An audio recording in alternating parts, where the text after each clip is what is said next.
की बात थी। सहारनपुर नाम का एक गांव हुआ करता था।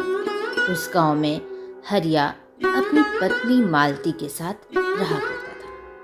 हरिया की धर्म पत्नी मालती जमींदार की बेटी थी। जमींदार को हरिया बहुत ही नेक दिल लगता था।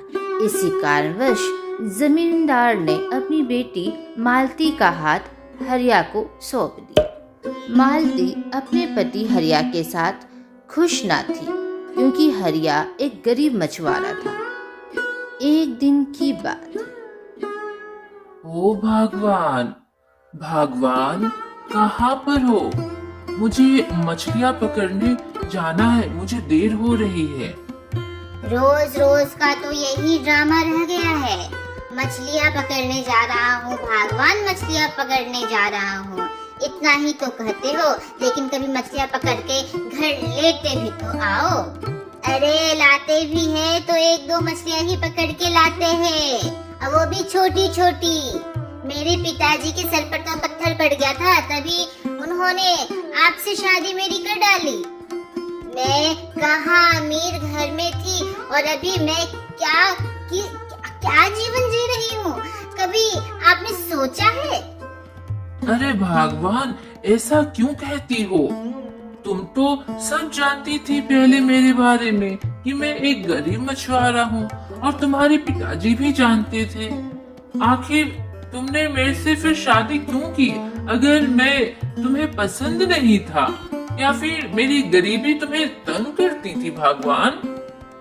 अरे वो तो मेरी मजबूरी थी, क्योंकि मुझे बार बार मिर्गी के दौरे पड़ते हैं, और इसी कारणवश मेरे से कोई शादी करने के लिए तैयार नहीं हुआ। तो क्या ही मैं करती, मेरे पिताजी को आप पसंद थे तो मैंने कर लिया। लेकिन दिन रात इतनी गरीबी में मुझसे नहीं रहा जा रहा जी। मैं आपसे खराब से बात नहीं करना चाहती, लेकिन मैं क्या करूं, यह गरीबी मुझे परेशान कर रही है। भगवान, तुम चिंता ना करो। तुम देखना, मैं बहुत मेहनत करूंगा और हम दोनों बहुत अच्छे घर में रहेंगे, और तुम्हें मैं कोई भी कमी नहीं रहने दूंगा। तुम देखना, मेरा यकीन मानो। अच्छा भगवान, बहुत देरी हो गई, अब मुझे नदी किनारे जाना होगा, नहीं तो मछलियाँ मुझे नहीं मिलेगी। सारे मछुआरे आके पहले से ही अधिक मछली लेकर चले जाएंगे। मुझे तो ऐसे भी मछलियाँ नहीं मिलती है, तो अभी मुझे जाना होगा। आकर बात करता हूँ। अच्छा जी सुनिए ना, मुझे माफ कीजिएगा, सुबह सवेरे मैंने आपको क्या खरी खोटी सुना दी। मुझे बहुत ही बुरा लग रहा है। आप जल्दी घर लौट कर आइएगा, और आप देखिएगा कि मैं आपके लिए बहुत ही स्वादिष्ट भोजन बना के रखूंगी। ठीक है भगवान, ठीक है, चलो अब मैं चलता हूँ। मछली आजा, आजा मछली आजा, आजा मेरे जाल में फंस जा। आजा मछली आजा, आजा, आजा मछली आजा। हरिया की यह आदत थी कि जब भी वो मछलियाँ पकड़ने जाता तो वह यह गाना गुनगुनाता।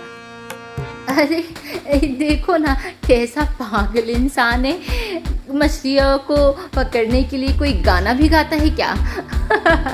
अब बहुत ही हंसी आ रही है। अरे मैं तो पागल हो जाऊंगी। चलो चलो सीमा, यहाँ से चला जाए। ये हरिया पागल हो गया है, पागल, और ये कभी नहीं सुधरेगा। आखिर इन लोगों को दिक्कत क्या होती है? मुझे मछलियाँ पकड़ना अच्छा लगता है, इसलिए मैं गाना गुनगुना कर मछलियाँ पकड़ता हूँ। आखिर लोग मुझ पर क्यों हंस के जाते हैं, पता नहीं। अजी, आप मछलियाँ पकड़ के आ गए? बहुत थक गए होंगे ना, पानी लेकर आती हूँ।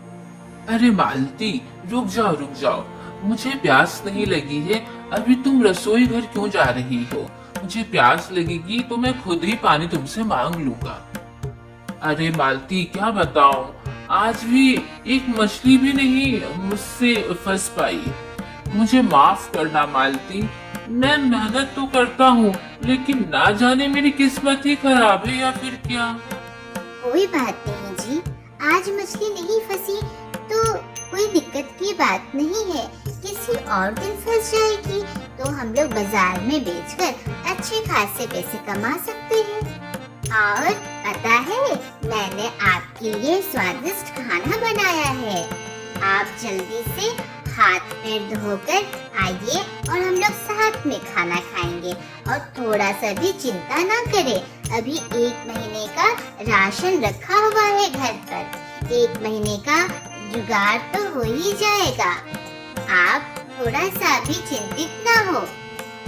अरे भगवान, तुमने मेरे लिए स्वादिष्ट खाना बनाया है, वही ना, दाल चावल और चोखा, मेरा प्रिय भोजन। अरे हाँ जी, आपने बिल्कुल सही कहा। जल्दी से आइए मुँह हाथ धोकर, फिर हम दोनों साथ में खाएंगे।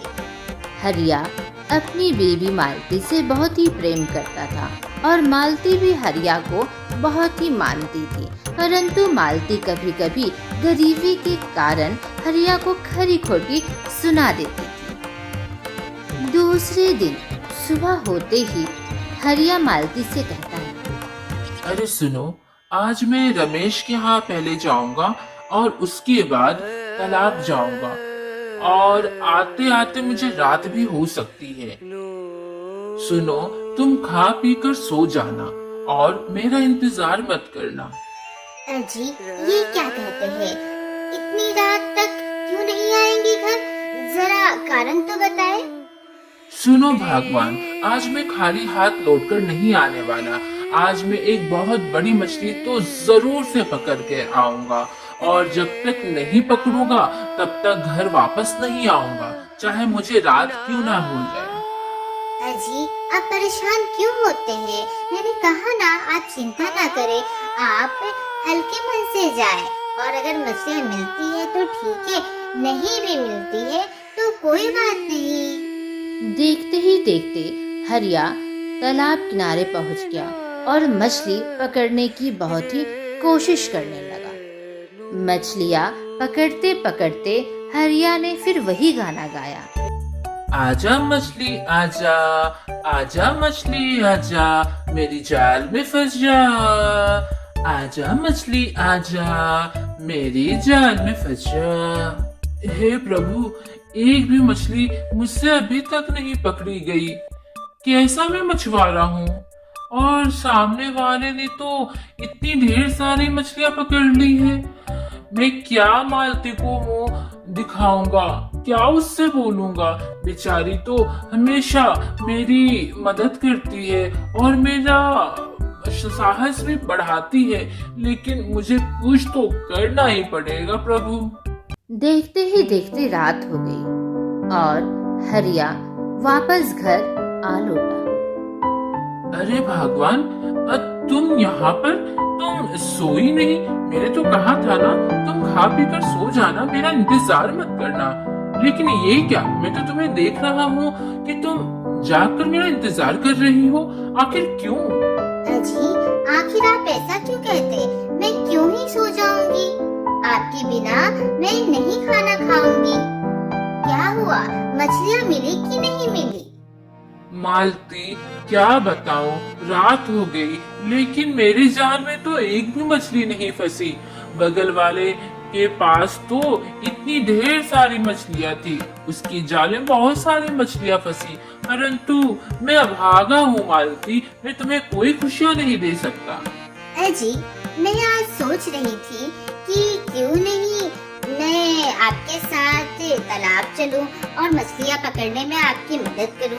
देखिए, वैसे भी मैं घर पर खाना बनाने के बाद बैठी ही रहती हूँ और मुझे चिंता भी लगी रहती है, कहीं मुझे मिर्गी के दौरे आ गए तो फिर मैं क्या करूँगी अकेले।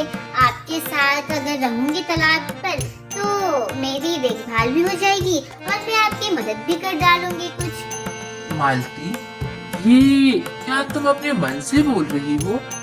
लेकिन मुझे लगता है कि तुम कैसे कर पाओगी ये काम, क्योंकि तुम तो इतनी अमीर खानदान से हो, तुमने तो कभी इस तरह के काम किए भी नहीं होंगे। नहीं जी, मैं आपके साथ कल जरूर से जाऊंगी और आपकी मदद भी करूंगी। ठीक है भगवान, तुम जैसा कहो। कल हम दोनों तालाब के किनारे जाएंगे और मछलियाँ साथ में पकड़ेंगे। सुबह होने पर हरिया अपनी पत्नी मालती के साथ तालाब किनारे पहुंच जाता है मछलियाँ पकड़ने के लिए। जी, जाल फेंकिए ना। चलिए आज हम दोनों मिलकर जाल फेंकते हैं। हरिया जाल फेंकते ही वह फिर से वही गाना गाने लगा। आजा मछली आजा, आजा मछली आजा, मेरे जाल में फंस जा। आजा मछली आजा, आजा मछली आजा। अजी सुनिए, ये जाल इतना भारी क्यों हो रहा है? आखिर इसमें लगता है कुछ तो फंसा है। देखिए ना। अरे हाँ भगवान, बहुत ही भारी सा प्रतीत हो रहा है। लगता है कोई बड़ा पत्थर फंस गया है। तभी उस जाल में एक बड़ी सी मछली नजर आती है। अच्छा ये देखिए ना, ये तो कितनी बड़ी मछली है। ये तो बहुत ही सुनहरी, बहुत ही अच्छी सी लग रही है ये मछली। देखिए ना जी, देखिए ना जी। कृपा करो, कृपा करो, मुझे मत मारो, मुझे मत मारो, मुझे इस जाल में से हटा लो, मुझे मत मारो, मुझे पकड़कर मत ले जाओ, मुझे छोड़ दो, कृपा करो मुझ पर, कृपा करो। ठीक है मछली रानी, तुम चिंता ना करो, हम तुम्हें नहीं मारेंगे। तुम यहाँ से मुक्त हो जाओ, मेरे जाल से मुक्त हो जाओ मछली रानी। बहुत ही धन्यवाद आपका, आपने मेरे ऊपर कृपा किया है। इसके बदले आप कोई भी एक वरदान मांग सकते हैं। मैं एक जादुई मछली हूँ, आप कोई भी एक वरदान मांगिए, मैं उसको ज़रूर से पूरा करूँगी। आखिर आपने मेरी जान बचाई है, आपने मुझे मारा नहीं। इसके बदले एक वरदान आप कुछ भी मांगेंगे, मैं आपको अवश्य दूंगी। जी ये तो जादुई मछली है। सुनिए जी, एक काम कीजिए ना, आप इस जादुई मछली से एक बड़ा सा घर मांग लीजिए, फिर हम दोनों उसमें सुखी सुखी रहेंगे। अरे नहीं मालती, मैं जादुई मछली से बड़ा घर नहीं मांग सकता। उससे भी एक ज्यादा जरूरी चीज है जो कि मैं भगवान से हमेशा मनाता था कि वो मुझे मिल जाए। मैं वही जिस जादुई मछली से मांगूंगा। हे जादुई मछली, अगर तुम कुछ देना ही चाहती हो तो तुम मेरी पत्नी मालती को ठीक कर दो। मेरी पत्नी मालती को मिर्गी के दौरे पड़ते रहते हैं और इसके कारण मेरी पत्नी बहुत ही कष्ट सहती है और बहुत ही परेशान रहती है। ठीक है हरिया, तुम जैसा बोलो। देखते ही देखते जादुई मछली ने मालती पर एक रोशनी फेंकी और मालती तुरंत ठीक हो गई और वह जादुई मछली अचानक से नदी के अंदर चली गई और गायब हो गई। हाँ जी, मुझे तो लगा था आप धन दौलत और ये सारी चीजें मांगेंगी, लेकिन मैंने कभी सपने में भी नहीं सोचा था कि आप मेरे लिए कुछ मांगेंगे, और वो भी मेरी बीमारी को लेकर। आपको ध्यान था। अरे मालती, तुम मेरी धर्म पत्नी हो। जब तुम्हें मिर्गी के दौरे आते थे तो मुझे बहुत ही बुरा लगता था तुम्हें देखकर। तुम बहुत ही कष्ट में रहती थी। इसके कारण मैं हमेशा भगवान से मनाता था कि तुम्हारी यह बीमारी दूर हो जाए ताकि तुम कष्ट ना सहो। इस बीमारी को कितने ही वेदों से दिखाया, परंतु यह बीमारी ठीक नहीं हो पा रही थी। तो मुझे लगा यह सही समय है। धन दौलत तो हम लोग कमा लेंगे मेहनत करके। अब तो तुम मेरे साथ यहाँ पर रोज आया करोगी मछलियाँ पकड़ने के लिए। देखना मालती, हम दोनों बहुत ही जल्द अमीर बन जाएंगे। बस तुम स्वस्थ रहो। जी आप सच में बहुत ही अच्छे हैं। मेरे पिताजी ने बहुत ही ठीक और अच्छे से सोच समझ कर ही आपसे मेरी शादी करवाई। कोई और लड़का होता तो मैं सोना चांदी मांगता, परंतु आपने मेरी स्वास्थ्य को अहमियत दिया। जी आप बहुत अच्छे हैं। आपने तो मेरी असली खुशी मांगी। तभी अचानक उस तालाब से फिर से वह जादुई मछली निकलती है और कहती है, तुम दोनों पति पत्नी का प्यार देखकर मुझे काफी खुशी हुई। मैं तुम दोनों को एक और वरदान देना चाहती हूँ। मैं तुम्हें सोने से भरा मटका देना चाहती हूँ। कृपया करके उसे स्वीकार करो। ऐसा कहकर वह जादुई मछली वहाँ से गायब हो गई और हरिया और उसकी पत्नी ने देखा कि उसके सामने ढेर सारा सोने का सिक्का है और वो भी मटके में। अजी, यह क्या? हम लोगों के प्यार को देखकर जादुई मछली ने हमें फिर से वरदान दिया। हरिया और उसकी धर्म पत्नी ने उस सोने के सिक्के के मटके को उठाया और अपने साथ घर ले गए। तो देखा दोस्तों, आज की कहानी में हम लोगों ने देखा कि हरिया और उसकी पत्नी काफी गरीब थे, परंतु दोनों में प्यार काफी था। वे लोग रिश्ते में अमीर थे और इसी कारणवश वे लोग वाकई में अमीर बन गए। आज का प्रश्न है, क्या आप सब बता सकते हैं कि हरिया की पत्नी का क्या नाम था?